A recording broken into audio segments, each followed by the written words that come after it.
One of the key topics Doug wanted to share with our leaders was event planning and event training. How to put on a good event, how to be a good, provide good hospitality. So he's going to share some of his experiences, some of his ideas, and also, as I mentioned earlier, Tim Kraut from South Carolina. He's got a few slides. He's going to share some of his recent experiences as a man on the ground doing in a recent event. So I'll turn it over to Doug first here. Thank you. Okay, thanks. You have a set of job descriptions. So when you finish after page 25, it's after page 25. And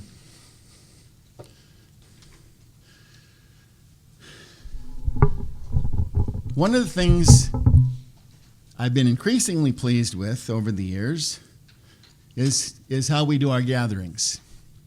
I think those of you who have attended a number of our gatherings would agree that every time it gets a little better. They're all different. They're in different places, different personalities and all of that. But we always work to make the next event better than the last event.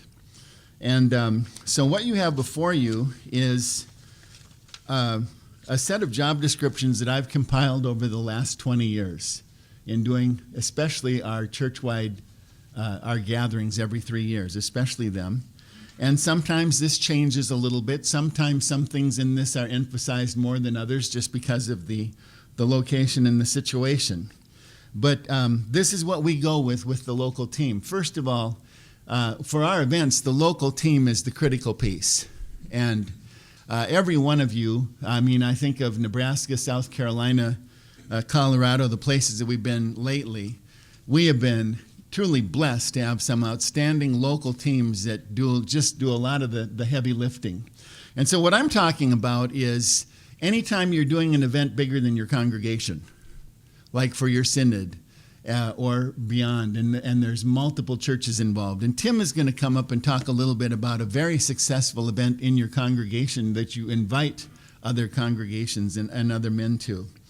First of all, and I also come to it from the perspective of being one of those guys that is a speaker that gets invited to a lot of these things. And so some of what you're going to hear is what I need, and I'm assuming other speakers and musicians need from you when you ask them. First of all, we start with the vision. Why are you doing this? I think one of the reasons we run into a lot of trouble with a lot of events is we don't know why we're doing them. We think we're doing them to get a bunch of men to come to a place. That's not the reason we're doing it. So again, our vision. Say it with me. For every man to have a deeper relationship with Jesus Christ through an effective ministry in every congregation. And in all that you do it to the glory of God. So we're not doing it for our glory. We're doing it for somebody else. We're doing it for God's glory. And so with that in mind, whenever we talk about doing an event, planning a program, we want to do it in such a way that it's going to be a quality event. And a quality event that will draw men closer to Jesus and empower them to start and strengthen men's ministry in their congregation. And that word to me also very important because it's very important to those men that we hope to attract. That word quality. That doesn't always necessarily mean that we have to spend a lot of money, although sometimes it does. But just that word is so important, quality. There's so much of what we do in the church that frankly isn't quality. And that's not going to attract people. So, local gathering team. There always needs to be one or two guys in charge. Who's the go-to guy? Starting with the gathering manager and the co-manager, I start first and foremost with prayer. You know, we've been doing a lot of talk about men's ministry this weekend. We do all of the time.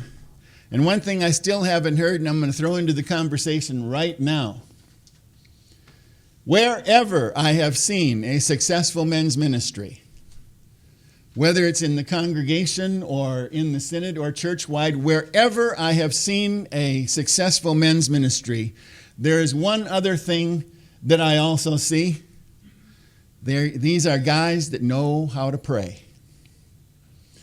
Because when guys know how to pray, we know that it's not happening in our own strength. We know that it's not something that we're doing. We know that it's something that God is doing. And if I could leave you with one word here today, guys, we need to be more about prayer. This ministry exists because of men being on their knees before the Father and asking for God's blessing. And so I won't say that with this first team we're always successful, but I put it out there and I put it in first place every time anyway. Because as I'm planning an event, one of the things I would want to see is representatives around the congregations all over the area, and have at least one guy in every congregation that's going to be our prayer warrior in that congregation and ask others to pray. Why? Yeah, it's kind of a good publicity thing anyway. But guys, I really believe this. I put out a weekly prayer request. I don't know how many of you are signed up for it, but if you're not, drop me an email. I'll include you every week. I put out a weekly prayer request because I started doing this about 10 or 12 years ago because I thought, I need prayer. And you guys are out in the synods and congregations working with each other. I'm working here with Kim. I don't have guys right here that just, I got guys lots of places, but not right here that, okay, so every Monday you get my prayer request because I just believe in the vitality of coming before the Father to transform our lives and to transform other men's lives. And so, prayer, the reason I believe we had just an incredibly outstanding, successful event in Denver wasn't because Doug did such a great job and the local committee, and they did do good work, and the speakers, we prayed. And the Holy Spirit visited that place, and stuff happened. Okay, so we want to pray for men's hearts to be prepared and drawn to this event. We want to pray for preparations for the event from the speakers and musicians to planners and the local staff and volunteers. And along with that, I will say, as an event planner, the devil is indeed in the details. The devil is in the miscommunication. The devil's in the electronics that get screwed up and all that kind of stuff, okay? Yeah, lights that go out. And we did the right thing. We laughed at it last night. God's Spirit, and that God's Spirit would be manifest before, throughout, and after the weekend. During the event, we want this team to do a couple things. One is, you might notice, those of you who've been to our gatherings, we always have a prayer room. A place for people to go and meditate and pray and just think and be quiet as they need to at any time throughout the event. The first prayer room we had was when we did the event in Breckenridge. And I never made it to the prayer room because we were on, the event was kind of on two levels of the resort there, and the prayer room was on the lower level. Never made it down there because I got just a minuted every time I tried it. Doug, just a minute, And so my friend David Poling Goldine was in charge of the prayer room, and I said, tell me how it was. What happened? David smiled and he says, the coolest thing that happened was the last thing that happened. He said, a lapsed Lutheran who had been hanging around the hotel all weekend, not a part of our group, but hearing the singing, overhearing some of the conversation, wanders into the prayer room, this lapsed Lutheran. My friend David had the chance to sit down with him and lead him back into a relationship with Jesus Christ.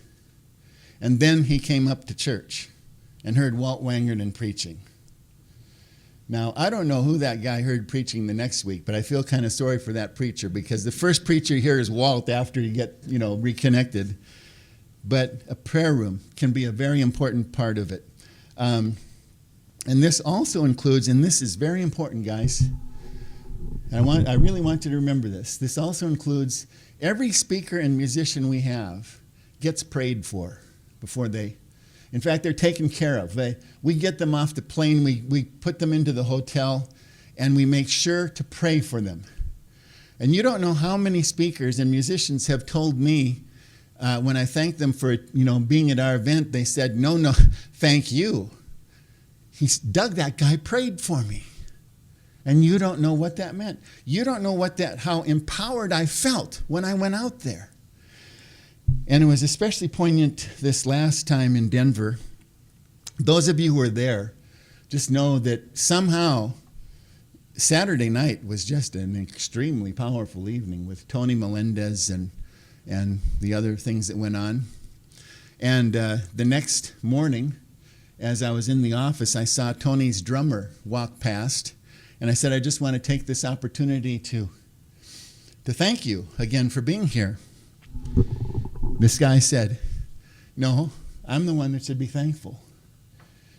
Got served with divorce papers 5 days ago. And a gang of your guys just surrounded me last night and prayed for me and just lifted me. And I don't know if you remember this or not, but I just remember especially his testimony that night was just so powerful. So, I'm also talking to you as a speaker that comes to some of your events. In 20 years, I've been asked if I wanted to be prayed for once. And that was from a church that isn't real involved in Lutheran Men in Mission. Have somebody there to be praying for your speakers and musicians or whoever you have going up front. Promise, we won't take this long on each of the teams. Publicity team. Every way you can. We've been talking about the electronic media and of course your synod newsletters and your every way you can promote things.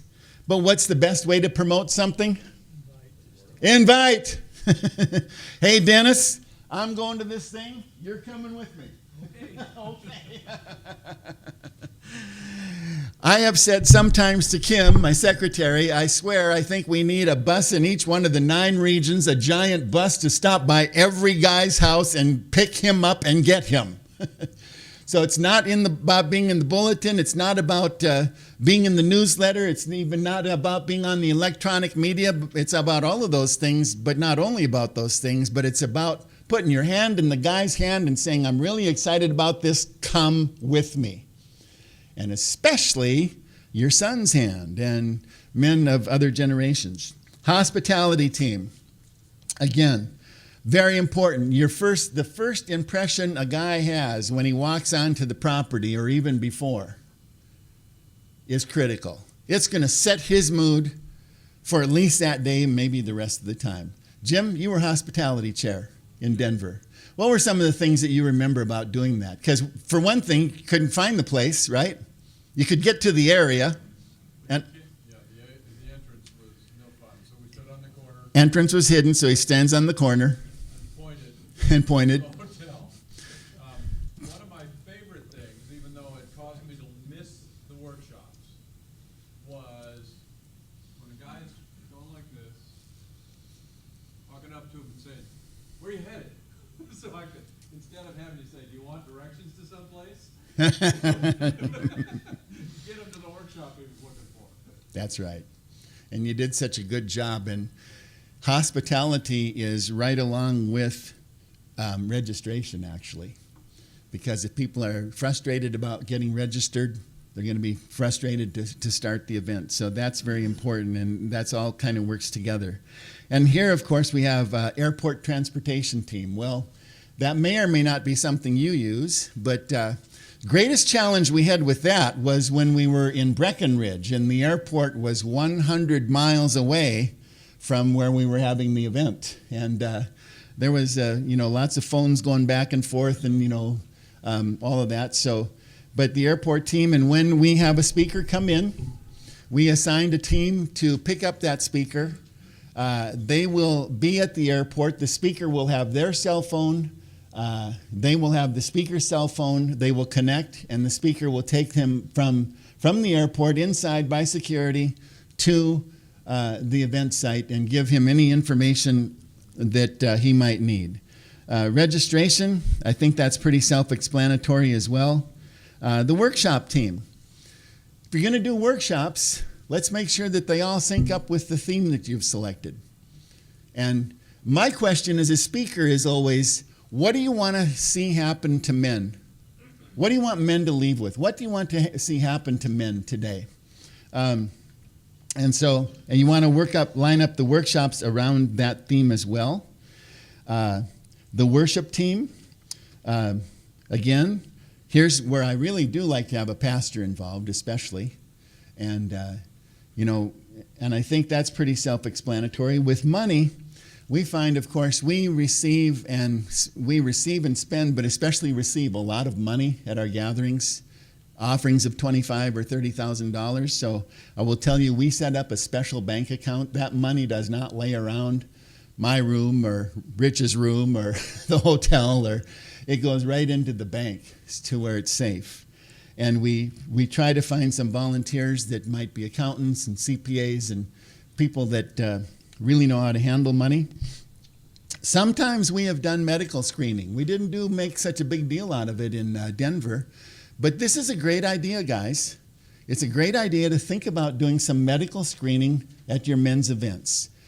And there are organizations that would be interested in helping you with that, that would be interested in helping to fund that. So that's just kind of an overview of things that you need to be looking for. Two things, again, I would say, the theme. And what is it you want to happen to people? What is it you want to happen to guys? But also give yourselves plenty of lead time, and I mean a year.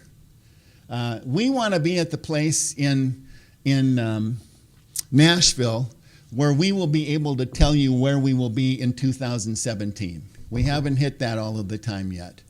But if you do an annual event, I would hope you would be able to tell the guys before they leave where the next event will be. And then start planning and promoting that event from day one. Now, as a speaker, musician, or other resource person, the next page there, I encourage you to share this information in writing. I find there's been times that, I've been embarrassed because I really didn't get what the guys really wanted, and I, myself as a speaker, I want to deliver for you. I am your servant for that day. When you call me or email me and text me, what I want to know is what you want to happen to the men that day and exactly what you want me to do. What I don't want to hear is, well, Doug, just do what you do. No, I want to be the most help to you that I can. So be as specific as you possibly can. In fact, I'll be honest with you guys. I've done this thing of how you develop a good men's ministry so many times I could do it in my sleep. What I really want to do is a Bible study or, talking something about why men are the way they are or something other than that. So that's just me. What exactly would you like presented? Sermon, Bible study, men's ministry how-tos? When, how long, how many times do you want a person to present? How many men do you anticipate being there? Because that does make a difference in preparation. When should they plan to be there? And when should they plan to leave or return? Would you like a bio picture or some other items that would be helpful in promoting the event? Then, is there an honorarium? And if so, how much? Here's one thing I've found with speakers. I don't ever let price stand in my way if we think we want a speaker. Because I have found what the biggest difference is if the speaker really would like to come. I mean, you wouldn't believe how little we've paid the incredible speakers that you've seen at our events because they wanted to be there. Tony Campolo, one of the most popular speakers in the world, he comes if he decides that this is in sync with what he wants to see his ministry about, and there's no honorarium whatsoever, but you give his charity something. Same with Tom Osborne, that kind of thing. That's one of the most fun things I do is contacting these people. I never just Google someone and try to find them. I always try to find, is there somebody who knows somebody? We almost had Tony Dungy in Denver. We were in conversation with him and his people for about a year. And what I find is you need to contact these people almost a year ahead of time, but not more than a year ahead of time because nobody wants their life that planned. With Tony Dungy, kind of a funny thing. Doris and I, my wife and I, are at the movies one night. This is a couple years ago when he was mentoring Michael Vick. And there's a thing that comes on at the theater about this thing in theaters that Tony Dungy is doing for young men, for junior and senior high boys. I lean over to Doris, it's a Friday night, I say, if there's one guy I want in Denver, it's him. Not just because Tony Dungy is famous, but he's the real deal. He's a very deep, committed Christian, and he knows about grace. And but I said, but I have no idea. I don't know anybody who knows him, and I have no idea how we could connect. That was Friday. Monday, I'm listening to my favorite religious show in the morning, Mike and Mike in the morning on ESPN. I just need to listen to something that makes no difference whatsoever in the world, you know. And they're interviewing Tony Dungy. And Tony Dungy wants to talk about this movie thing that he's doing in the theaters. And of course, Mike and Mike want to talk about Michael Vick, you know. And finally, at the end of the interview, well, okay, we're done talking about Michael Vick. So tell us about this movie thing, this thing you're doing in the theaters, Tony. And he says, well, this guy named Greg Flessing called me. That name jumps off the radio to me. I know Greg Flessing. I know Greg Flessing from Auburn, California, where I used to live. Greg Flessing, a video guy that's done some video work for us. You know him. You know Greg Flessing, yeah. Called Greg Flessing. Yeah, he's the real deal. His people are great. Here's how you get a hold of him. So you never know. Well, it didn't work out, obviously. You know how we got Carl, though, Mecklenburg. I don't know how many of you have a sister like mine. My sister is younger than me, but she has always thought that she was older than me. And I've learned over the years, if I do what she tells me to do, it's pretty much the right thing to do. Well, she's in marketing in Colorado, and I get this email one day, had lunch with this guy today. You need to have him at your thing in July. And it was Carl Mecklenburg, and she was right. But don't let the thinking that, oh, you probably couldn't afford it stand in your way, because you don't know. If a band or a musician or a speaker or someone wants to do it, you know, they may say, hey, I normally ask for a lot more, but I'd like to do this.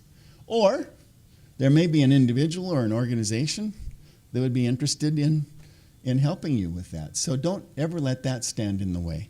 And that's not to say, though, I want to be quick to say that we don't try to pull in just big names just so people will know them and will come. You want people to have some recognition, that's fine. But the biggest thing I believe we try to do is to create an experience. I want to create an experience for guys at our events so that the whole experience stands out to them as a time where they felt closer to God, they connected with other guys. And I found most of the time it's the names that most people don't know are the guys that really help you to do that. So think of the whole and think of creating the experience. Let me just, do I have a couple minutes to open it up for questions and answers and yeah-buts? Or no? Let me just open it up for any questions or things that you have found helpful when you've done event planning. And I know that some of you have done a fair amount of it. Yeah? You know, we did the Synod Assembly this last fall. And I had the men of Bethany, actually, our men's group, actually park cars. Here, Richard. Park cars? Park cars. Okay. That was the biggest thing when we got our surveys back. That was the biggest thing that all the assembly goers really cared for. Was we helped them park their cars. We helped them walk to the door if they were disabled. We got wheelchairs for them. They thought that was the greatest thing since sliced bread. So when you talk about hospitality, start in the parking lot. Wonderful. Absolutely. Yeah. Yeah. Oh. Not bad. Okay, will do. Yeah. Okay. Anyone else?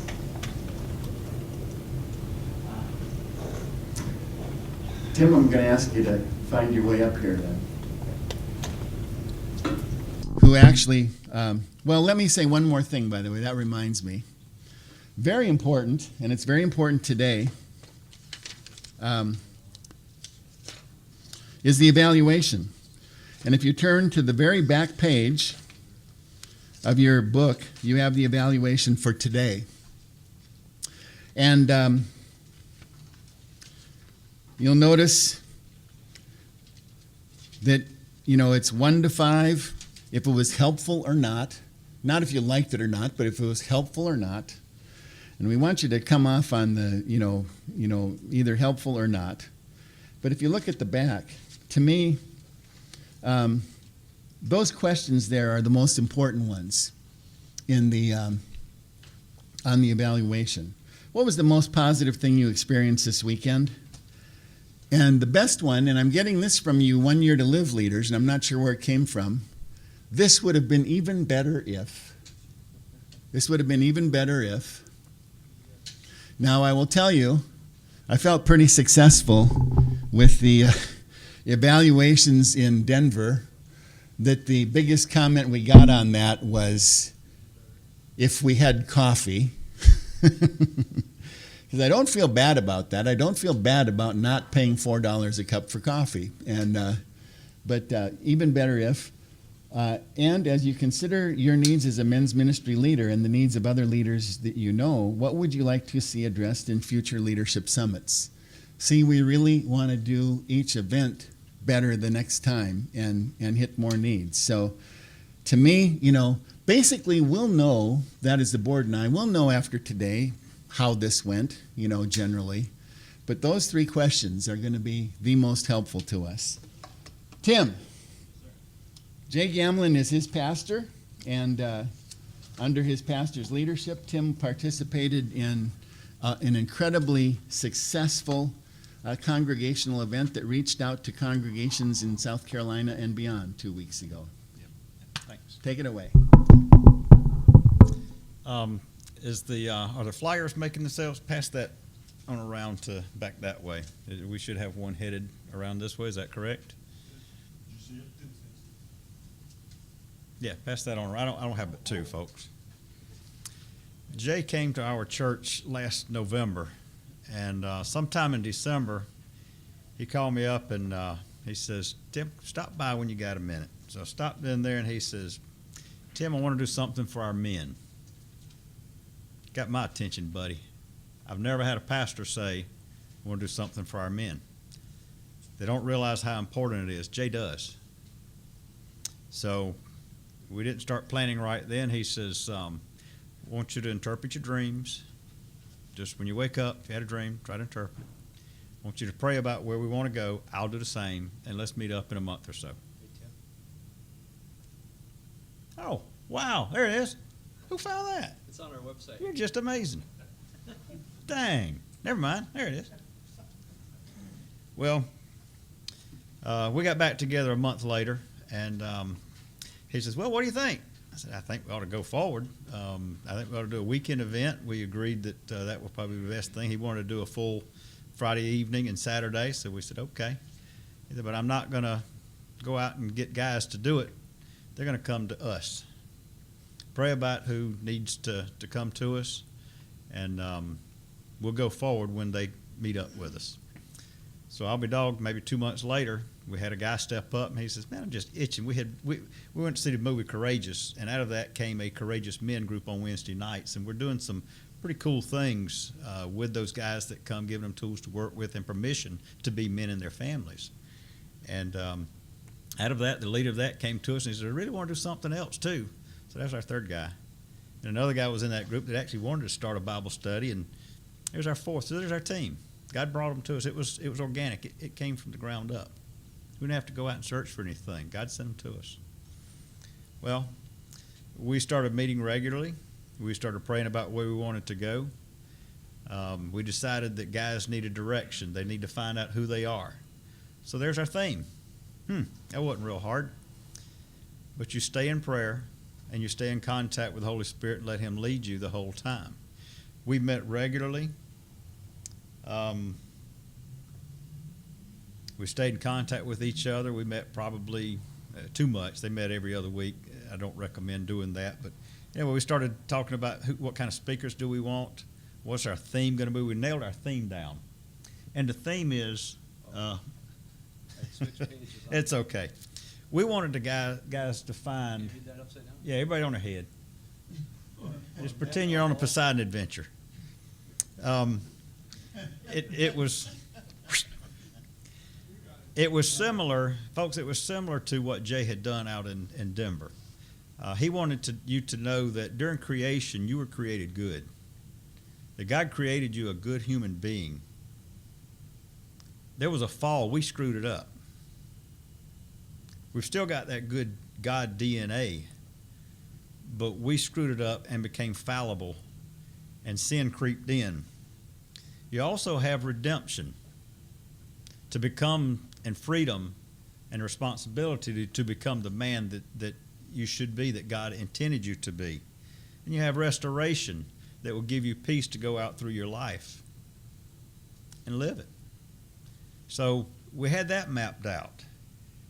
So we contacted a local speaker, Corey Miller. I can flip now. That's okay. Just I'll go back to your slides. thank you. But it was at this time when we started talking to these folks and had it down, the name Catapult came forward. So we took the word catapult because we want you to come to our event and we want to prepare you to thrust you forward in your life. So catapult worked for us. That was just organic. So we got our lunch. We did a logistical thing, got you lunch things, but we established a prayer team right away. And we established 2 prayer teams. One was in our congregation, and one was out in the region. So Tom Ramsey from the upper part of the state was our regional guy, and Archie Traywick was at Pilgrim Lutheran Church, and started working on that. And you could feel the ideas and things coming from it. We thought, well, we're going to have a good representation from Greenville. We should have one from Columbia, Lexington. So we started working with some small groups there. We were going to do breakout groups. And let guys get in groups of 8 or so and work with those guys there on each theme. After each session, we would send them out and do that. Well, we don't want to send you out into the wilderness, so we contacted churches that have things like a courageous group so that you can find something up where you are to continue that on, or to get you to start one up. Again, we met in small groups. With the small group leaders, we would meet with the entire team. Probably twice before we had the event to make sure everybody was on the same page. Your theme is set. And during the event, we did pray for our speakers, and that was very much appreciated. The guys really got some great feedback. As a matter of fact, I went to the guy that was doing our sin part the fall. I got a good relationship with him. He's helped us with our MIA thing in South Carolina. But I ran down to him. I said, man, I'm sorry I'm late. I had to deal with so-and-so. Can I pray for you? He said, well, the guy's already taken me back and prayed for me. But heck yeah, you can pray for me again. So it does mean something to those guys. It empowers them. And it also means that you're serious about what you're doing, too. Folks, if we can't pray with each other, what are we doing? You know? Make that a conscious effort. We sent thank you notes after the thing was done. We sent thank you notes to everyone involved to make sure that they knew that they were appreciated. It sounds trivial, but guys put a lot out for this thing, and we spent a lot of hours on this. Joe was a small group leader for us and did a yeoman's job, and quite frankly, the 1 year to live experience helped him deal with what we were doing. We didn't have to train them. They just slid right in. They were able to deal with anything that was heard. With events, we do 3 events. So it was probably 2/3 the way through our planning that we went ahead and made plans for our next event, which will be May 4th. I'm not sure it's going to be a Friday, Saturday. From the evaluations, we might just do a Saturday. Oh, no. God will tell us whether we're going to need to do a 1 or 2 day, but it will be the weekend of May 4th, at least on a Saturday. Because you want to have the guys, when they are there and they've realized what you've done and it's good, they'll want to come to that next one and bring someone. So go ahead and make the date and sort of the theme of what you want to do at the next event. We do 3 events. It's only after 3 events that you can either ride the momentum or the thing collapses before you can tell whether the thing's really worthwhile doing. There are some things in a congregation, some ministry aspects that they just need to die a death. You know, you don't want to keep beating something that's just barely alive. It's gonna die. Pull the plug. Try something else. So we may, if we have half the number there next time, we probably won't even have a third event. But if it's close and we got hope to have a time and a half what we had before, so do 3 events and make your evaluation. But keep it spiritual.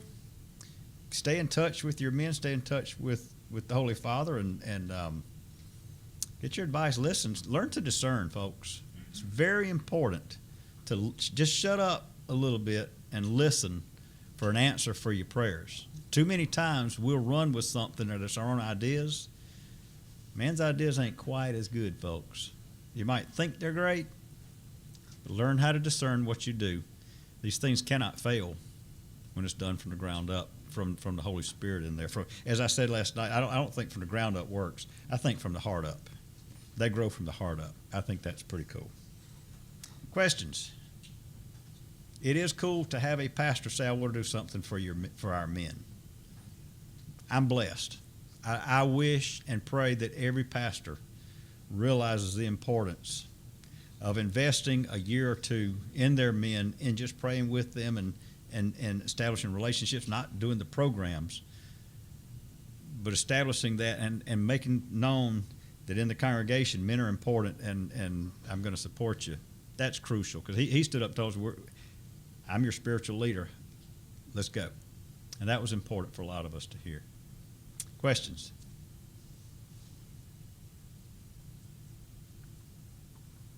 You all are invited May 4th. I'll let you know what's happening.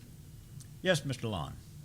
This was in September. What was the first time you and your pastor talked about and the first time your team met? December was when we met. December of 11. Probably March, late March or April. It was probably April before the 4th guy got on our team. Don't rush it. Again, that's a preconceived notion when you try to tell God when you want to have this thing. And yeah, you do need to schedule on off day away games of big university football games. Don't be stupid. You are dealing with guys, and like it or not, I want their faith to be really important. But college football is a big priority in the South, and up this way too. Yeah, up this way too. So know what you're dealing with. Don't plan it on a home game. If you haven't won in Omaha, don't plan it when Big Red's playing, at home. You're not going to be successful. You know what you're dealing with. Yes, sir. And church-wise, don't plan it around women's events. If the synod has something that they're going to be pushing, check everybody's calendar. Yeah. And if God says do it anyway, do it anyway. But it's not real fruitful sometimes. I said, and if God tells you to, go ahead, but it ain't going to be real fruitful most of the time. Yes. I can't believe how fortunate you are to have Jay in your church and to be a leader for the men's program. I've also met other pastors who are really committed to this organization, but they are few and far between. And is there any way that LMM could create a committee? Could they become a resource for other pastors who aren't as helpful? Or do we do anything with the pastors that help advise? Lutheran Men does go to each seminary each year and present what we can do with them as far as men. Tim, can you stop the... It almost gets to the point where we're promoting not having a men's event in your congregation. It's the all-inclusive ministry to men. You have all these other events going on in your congregation where men are at. Identify those and see how you can connect with guys there and disciple men at those events. There was a story on the video I was watching from Man in the Mirror. This guy, the guys from Man in the Mirror go out to be a consultant at a church, and how can we want to have an evangelistic outreach event to men in our area. So I start visiting. What do you do with men in your area already? Take an inventory. What you doing already? And they said, well, there is that summer festival we do every summer. We have this land out here, and we set up a carnival and this and that. And how many people attend? 10,000 people. And how many guys are probably not from your church? How many men? Well, they worked it out. 600. So you want to have an event to reach men in your community, and you don't have that already. So identifying events from the Christmas. How many people have a children's Christmas program? How many have treats after the program or some kind of fellowship time? Go to the education board and say, hey, the men's team this year would like to sponsor cake and ice cream for the kids afterwards. And then that's when you can be telling them, rubbing elbows with the dads you never see, and tell them, oh, we got a bowling party coming up next month, or we got this or that. That first step along the way. But pastors, if you go, hey, pastor, we want to start a new men's group, and we want a mission trip for men, and we're going to do this retreat. They already have, like Tim said, they're busy. They already have a full church already. It's almost like starting another church. Unless you're big enough to have a men's pastor, they don't want to take the bait. They're going to even nibble or bite on it unless you're willing and your team. And that's why that core of three different, the ministry team of involved and supportive pastor, a key passionate leader in a team is critical. So those are things I just wanted to share because congregational events, if you can do them and if that's part of your culture, that's great.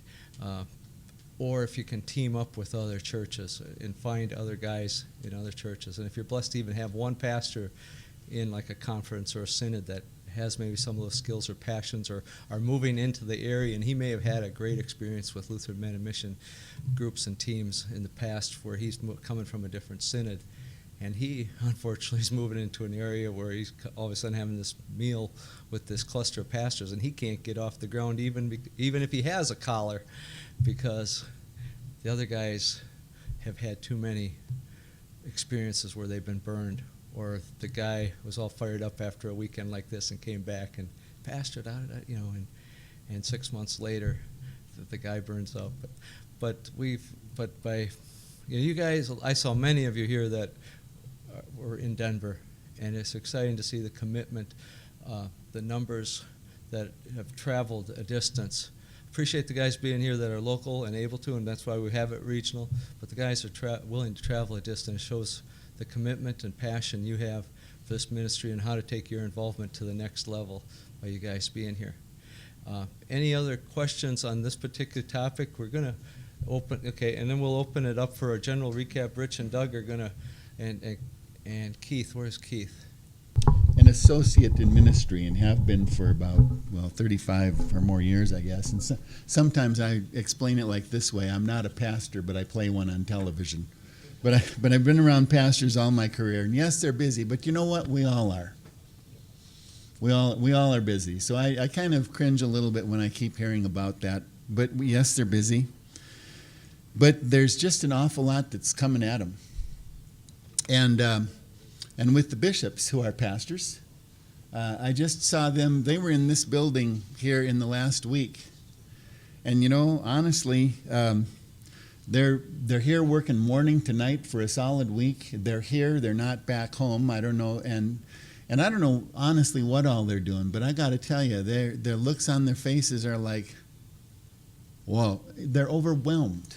They're just it's overwhelming. Absolutely, by a lot of stuff, good stuff and bad stuff. I'm sure, stuff that we may agree with or not agree with. But the best thing we can do to get pastors' attention is to do good work. And see it happening. And when they see men's lives changed and when the difference it's making in their congregation, that's the best thing we can do. And along the way, we pick up pastors who are, who will be supportive and sing our song, tell our news. I remember when I met Jay Gamlin the first time. He and I were both at an outdoor ministry conference, and we were on the same plane back to Chicago. And he tells me at O'Hare Airport, Concourse F, I got this weird problem at my campus ministry. Really? What's that? Way more guys than women. Whoa! If that doesn't stop you in Concourse F. And when I asked him, why do you think that is? I don't know. Well, maybe there's like 6 guys that I really spend a lot of time with and put my life into, and they turn around and do that with other guys. Maybe that's got something to do with it. Well, yeah. But And so that's a model, definitely a model for pastors. But the best thing we can do, get pastors' attention, is do good work. And that does get pastors' attention. And the good news is, and I was telling some of our board members this, as I encountered different bishops in the hallway and here and there throughout the building in the last week, I heard, and I believe it was really from the heart, not just a cursory thing, wow, I'm hearing such good things about Lutheran Men in Mission. God bless you. Congratulations. So they're hearing. And some of these were pastors, bishops from areas where we really have not had a lot of activity. So the good work gets out there and around. So, Rich, you want to?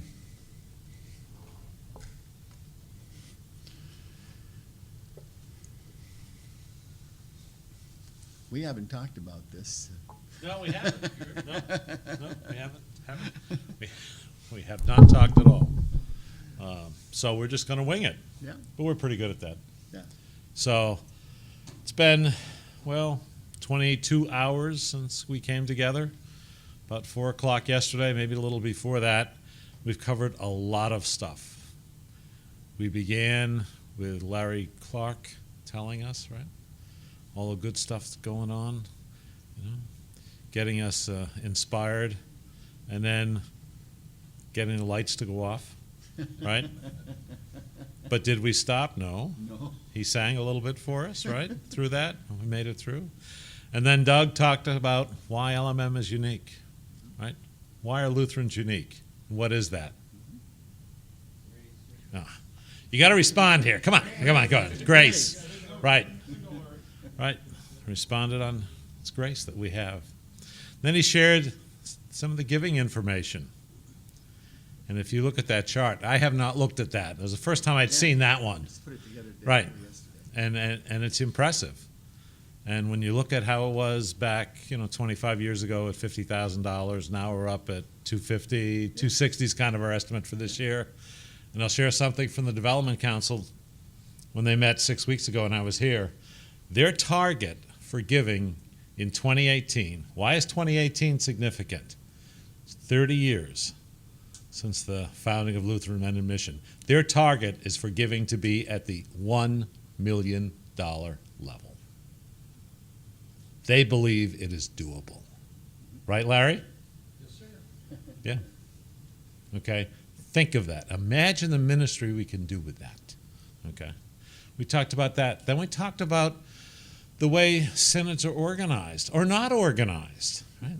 How LMM reaches out and how things happen from the lone wolf, the wolf pack, let's say, okay, the wolf pack to what we have in the Carolinas, but different approaches.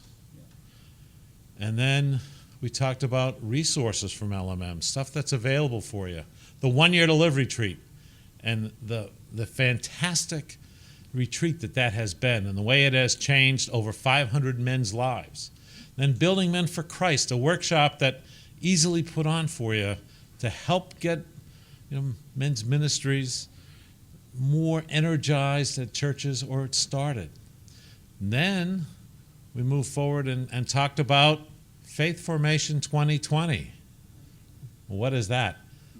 It's not switching what we're doing, but it's another tool in the toolbox. Another thing, and that's if we want to reach out to young guys, we don't have a choice. It's not your choice. If you want to reach out to young guys, we're going to have to get on that path. I was impressed when I heard about my 3-year-old granddaughter getting her mother's cell phone, smartphone, and downloading the card game Uno as an app onto that cell phone. 3 years old. She had just turned 3. And she figured out how to do that. Now, yes, she is brilliant. Look who her grandfather is. And really, really cute. And she is cute. That's right. But just think of that. And to watch her play Angry Birds on a tablet, a 3-year-old, but that's where we're going. We need to think about that. And then we finished up on event planning. from synod-wide events to congregational events and the steps needed. We have provided you with a tremendous amount of information that hopefully you've found helpful. Just kind of trying to help you out to say that you're not going it alone. We're all here to help you. And you're here to help us. This is not us, we have the answer. We don't. We don't at all. But working together, we can come up with answers. And we've emphasized that there's not one answer. There's not one magic pill that we have to swallow. There's not one checklist we have to follow, and if we do that and turn the crank and everything works out. It's not how it is. We try all sorts of different approaches, but as long as we keep working at it, be constant in our effort, never stop. Some things are not going to work. Okay, we learned something. We're going to move ahead and try other things. We know that in the end, it will work. And why will it work? Because God is there. God is there. He is working through us. Doug, you want to summarize? I don't think I could really summarize it any better than that, but talk to us. What is it that you need from us in your work in your area of the country or even in your congregation? The board's meeting in 3 weeks, and we'll be talking about the future, so yeah, Ed. One of the things I'd love to hear from everybody about is what's working in terms of one-to-one and small group discipleship on a regular basis. I really like the IGO model and you guys mentioned the coaching model we talked about. But in terms of materials, what's been effective, what have you been using, are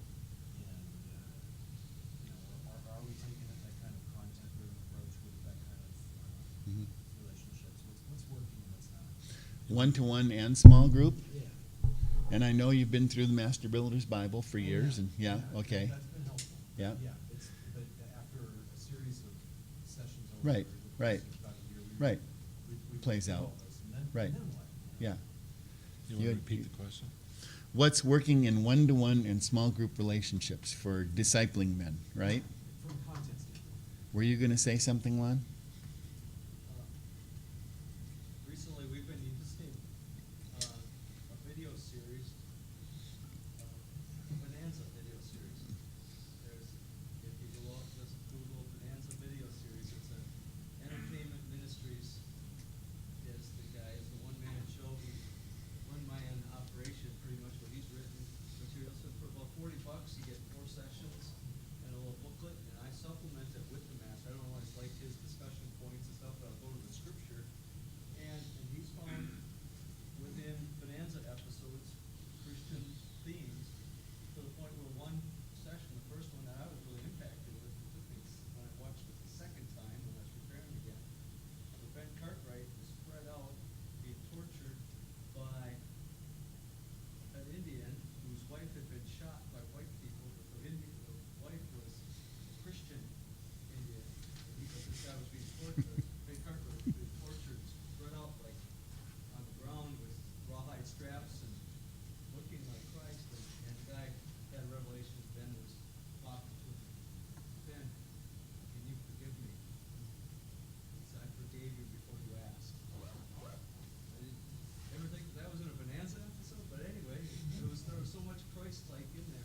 And the same guy's done Maybe RFP, Hillbillies, Lucy Show, and has different things, but he's also done, he also has done the same thing with Christmas Carol, Home Christian Avenues, so different things, different themes.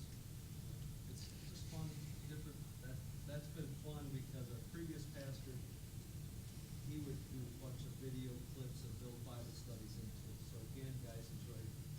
And it takes a lot of pressure off of me as a leader. We use it as a substitute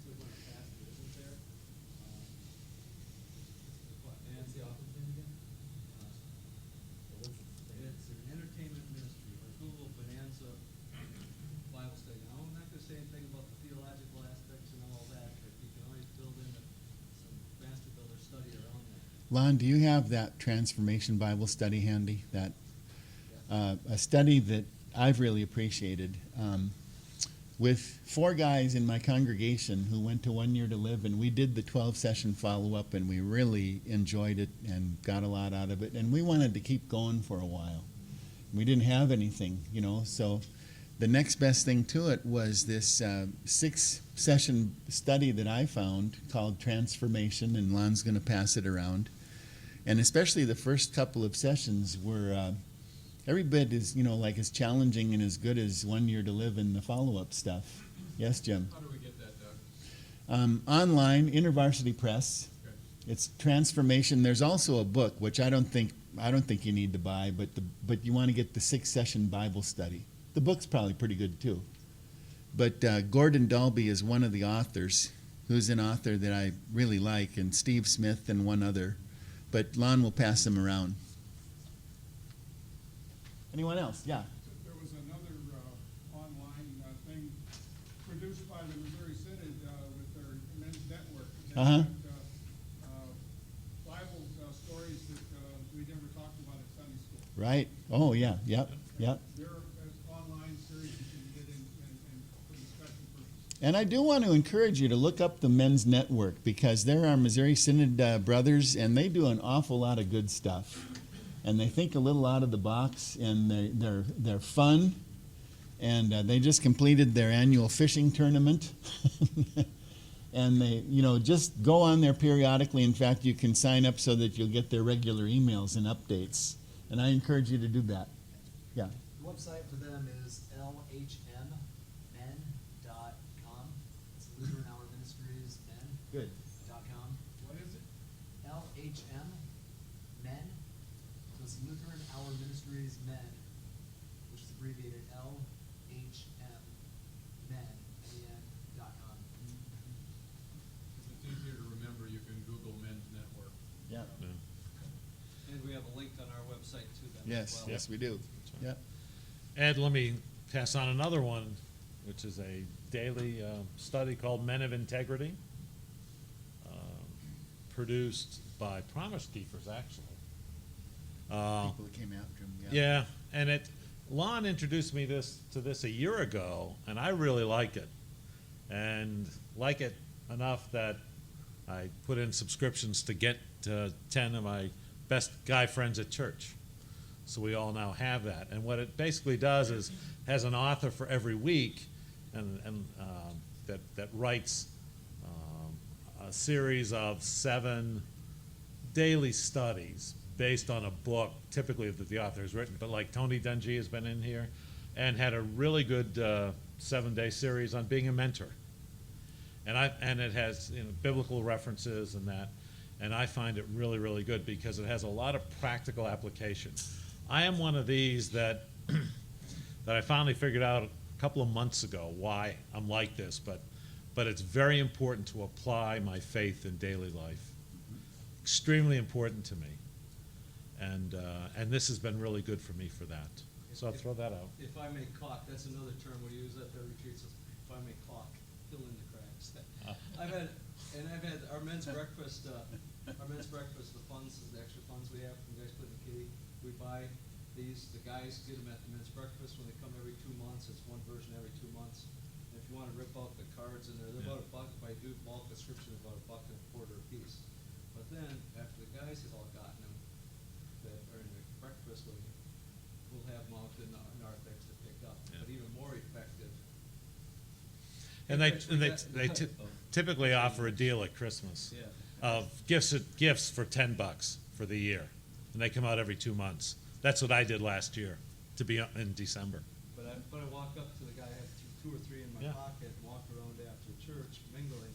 Oh, by the way, there's some extra. These are just some extras from Yeah. our men's breakfast. I didn't buy them. The men's breakfast funds have bought them, and we just got some extras. They think you might enjoy some of the stuff in here. It's a different thing every day, Yeah. and you hand it to them. Right. They're taking it with them. So that's some personal discipleship mission I have. That's what he did to me. I was doing Building Men for Christ in Wisconsin with Lon last November. And he said, "Hey, you ever seen this?" I said, "No." He said, "Take it. We got some extras. Take it." And I liked it so much that it's now in at my church. Other questions? So, This doesn't have with that But- subject, but just like to get some ideas of what's been successful in getting men to commit to the one year to live retreat. the question is, what has been successful in getting men to commit to the 1 year to live retreat? Have a guy like Mike on your tail all the time. You're going, you're going. Okay, what I heard was nagging. Is that? Oh, Persistent and determined. okay. A persistent and determined personal invitation. How's that? With prayer. Personal testimonies is another one. Okay? It is the one-on-one. It is the one-on-one. Hey, I found it really good. I think you would find it enjoyable also. Really help you out in you determining where you are. And speaking of that, I don't think, I'll get to you guys in a second, but I don't think we really ever talked this weekend about how you get a 1 year to live to your area. You know, we thought the original dream was it was going to happen congregation by congregation. Well, it doesn't happen that way. And you've kind of caught the drift of it, of how it's spread. But what we like is if 4 to 6 guys from an area can come and experience a retreat and go home and then invite the national team to consider having a retreat in their area. And then the national team, our church-wide team, considers how we can help get it started, like we just did in California. We had several guys from California come to Colorado to one of the retreats, went home and invited, and we had a number of guys from Colorado and Nebraska funding themselves. That's how committed these guys are to it. Giving up a weekend and funding themselves and helping California get started. Now, you know, really, we won't need too many outsiders in California after the next retreat. The next one, we will need 5 again. Yeah, But after that, we should be able to run it ourselves. right. Yes. You know, the single most successful, when we first piloted, when we looked at that thing, Mhm. the single most successful thing we did that got guys to actually sign up for the retreat was that barbecue. Yeah. That we had, on a Sunday afternoon, you know, just right there at the church. We had, brought in barbecue, you know, it's free to the guys. Yep. They could put in whatever they wanted to in the pot, if they wanted to pay for it. But, and for that one, we had Doug and Lyman there because, we didn't have other people. But they came for the barbecue, and I know that, so it's. What really has worked is the personal testimonies and event like that, and getting, we had like 20 guys who came to the barbecue. You know, getting to say yes to coming to the barbecue is a lot easier than getting to say yes to coming to the weekend. And then you have the personal testimonies at that thing. We had like 9 guys sign up Yeah. just from Yeah. that one Yeah. first barbecue Yeah. to go on retreat. Tim.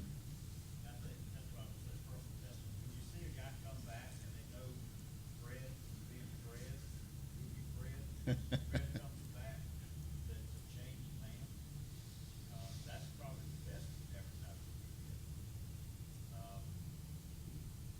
If I tell you what, we have a state convention, and I had everybody that had been to 1 year live stand up and do their mission statement, and just stood up with their congregation.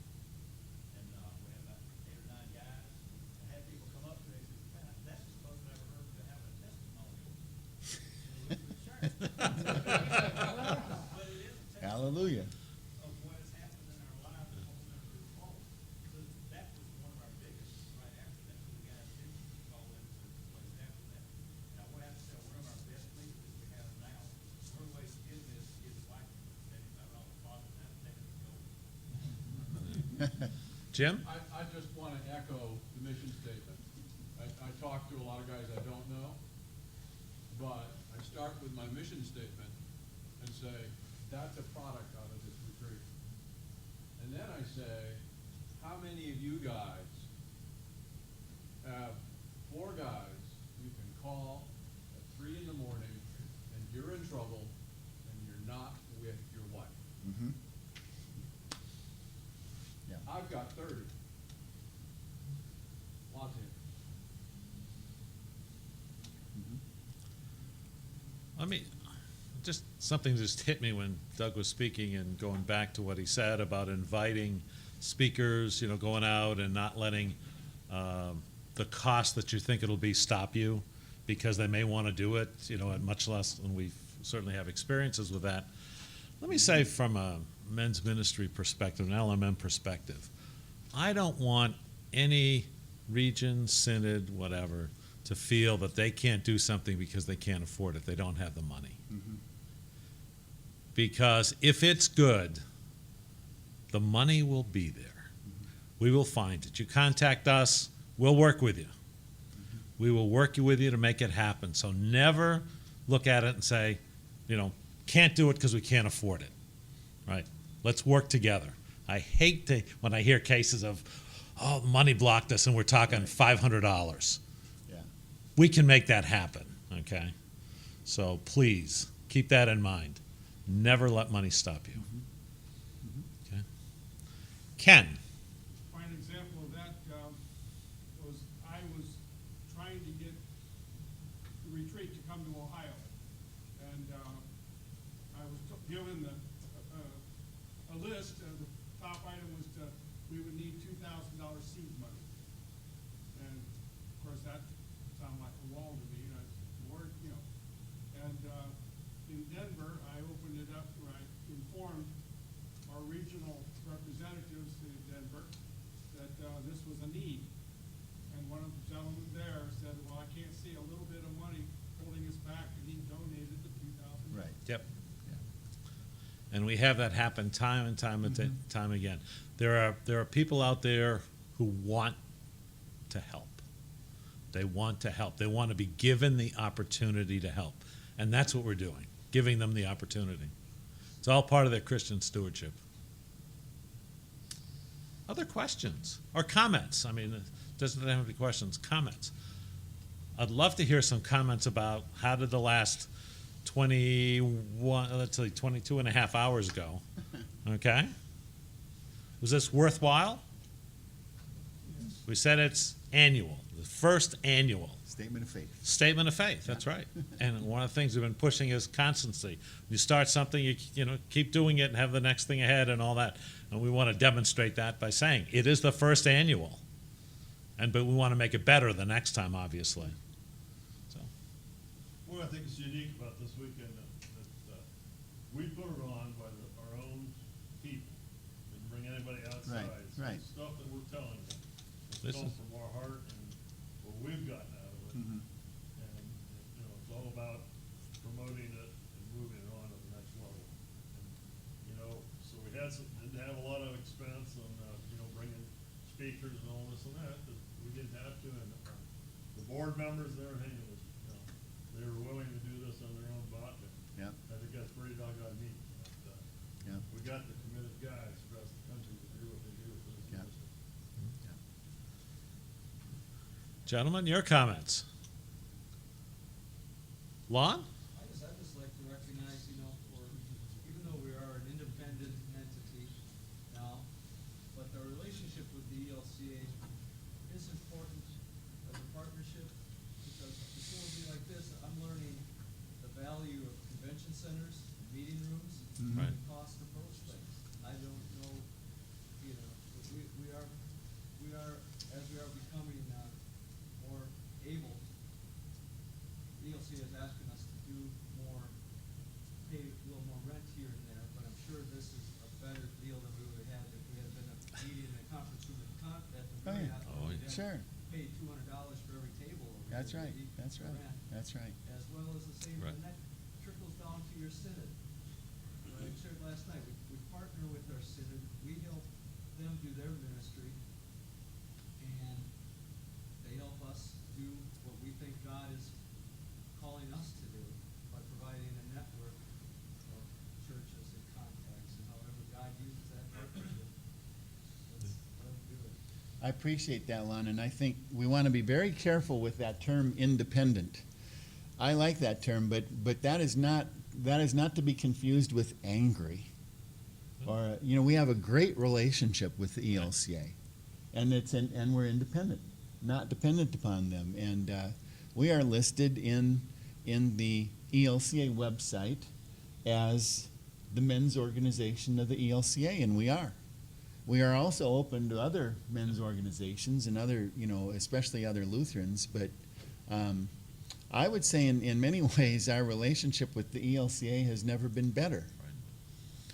We have one paragraph in the entire ELCA Constitution that simply says, as I said yesterday, that the ELCA relates to us through the Congregational and Synodical Mission unit.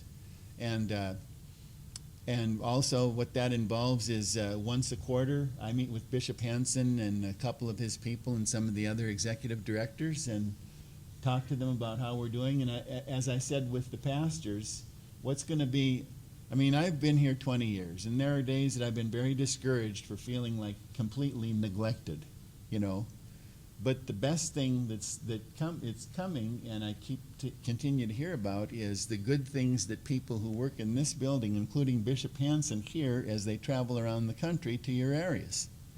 And so independent, but we're related. Yep, absolutely right. Absolutely right. We were on, I guess, Thursday morning. Mm-hmm. Norm and I and our wives came over and met with Doug. For our wives to see this place, they had never seen. They know we spent a lot of time here. We wanted to see what it was, so we went over, saw the as you said, Doug, right, the international headquarters of Lutheran Men in Mission. Which is a lot bigger than the 2 cubicles it used to be. Right, 420 square feet of space. How do we know we pay rent on 420 square feet? And you saw the international headquarters of the women of the ELCA. You did notice a difference there, didn't you? But it was interesting. Doug then took us upstairs so our wives could see the bishop's office, Yeah. which I guess they did yesterday. Yeah, absolutely, yeah. Same kind of thing, and walked through, and the people were there, staff people. They were so friendly. Mm-hmm. Nice discussions with them, and people that we've worked with over the years, and just you get the feeling they are happy we are here. Yeah. It's not like, oh, what are these guys doing? When are they coming through here? No, not at all. Yeah. That you are a very important part Yep. of the ministry of the ELCA, and that's how we feel also. When Bishop Hansen's in the building and he knows Yeah. the board here, he pops in. Yep. I guess it was last October. I was ranting and raving at a board meeting, standing up front like this and commenting on something, as I tend to do. It was not the bishop, no, because we were on the 11th floor. But I don't remember what it was. It was the meeting before that. We were talking about bylaws. We were trying to get the final set of bylaws together, and that was not 4 hours worth of this, and and getting I was getting very frustrated. The next thing I know, I have an arm around me, and I look like this because I could feel the breath, and there is this bearded figure. And he said, "Excuse me, Rich, just want to stop in and say hi to you guys." Okay. And it was Bishop Hansen, and that's what he knew we were meeting, so he came in to say hi and and thank us for all the work we do. And it's sincere. He doesn't do it because he has to. No. It is sincere. Yeah. Yep. So, He does. yeah. Other comments, opinions? Lon, Doug, we wore him out. Yep. We wore him out. Could I just share one thing with you, Mike, about persistence? I was thinking about events and speakers, and Tony Campolo's name came up. We've had Tony Campolo speak for us several times, and he's a magnificent speaker. And when we had him in San Antonio, I think I really exasperated him because I wrote to him and invited him, and he said no. He said, "I just can't do it. Everybody's screaming at me about my schedule and all of that." And I wrote back to him. I just was convinced he was supposed to be with us. And I said, "I've never done this before. I always take a man's no to be no. But I think I just really feel like the Spirit is telling me otherwise. And so here I am again, and I'm asking you to reconsider." And don't normally do this, but if you say no this time, it will be no, And, I didn't hear from him for a while, and his secretary assured me he got the letter. I know he got the letter. Well, I looked at his schedule.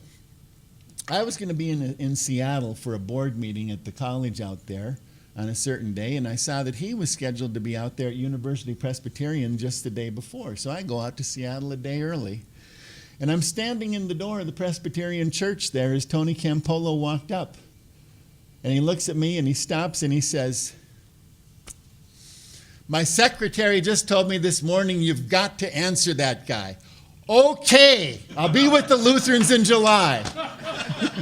I said, "Thank you very much. We'll see ya." That's it. Persistence. It's persistence, man. But thank you guys. And is Larry here?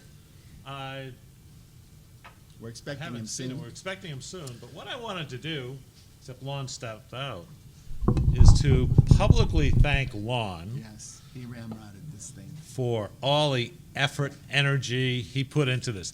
He was the one, along with the events team, but Lon, come here, was the one who spearheaded it, Yeah. who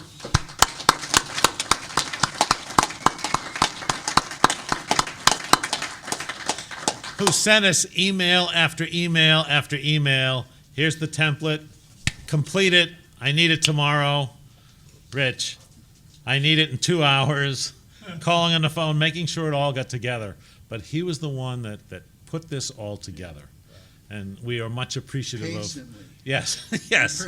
And persistently. That's right. Because the presenters are all the same way. Yes. We're slow to respond. We take a lot of persistent encouragement is required, right? Until we were even plugging in presentations this morning at 8. That's how it works. Thank But- goodness for the technology and but also thank you guys for. Lon and I the appreciate events that. team. You're Right. welcome. Yep. And the events team, I should share with you because we do have Yeah. The events team for the board, and there are other teams on the board that the board gets involved with that we it's basically our focus group for within the board work we do. The events team was Keith is here, and he's on the board events team with me, and we have conference calls each month to keep things rolling. Tom Green from Ohio, Tom Ness from Texas, and Les Robbins, our treasurer. So besides the treasurer, he's also helping and guiding and Tim Kraut. Yep, and Bishop Tom Screenus, when he can, will call in. And that's a neat relationship, too, to have one of the 65 bishops on the board with us and have that special relationship that we can get that input and thoughts from him. So it's been fun, and considering it's kind of a rookie experience for me, I hope it went well, and I look forward to helping out in this capacity again if I'm allowed and we're able. So, as I mentioned, Larry Clark is on his way. He's stuck in traffic about 3 miles away. So we will take a break and kind of start cleaning up. We're going to start packing up and stuff. So if there's any of that free stuff over there, grab it. If there's anything you want to buy, take care of that with Bernie. And we'll just hang out in the area. We're going to be doing our closing in the chapel on the other side of this wall. How about we take about a 15-minute break, and whether Larry's here or not, we go into the chapel in 15 minutes, and we're going to sing until Larry comes.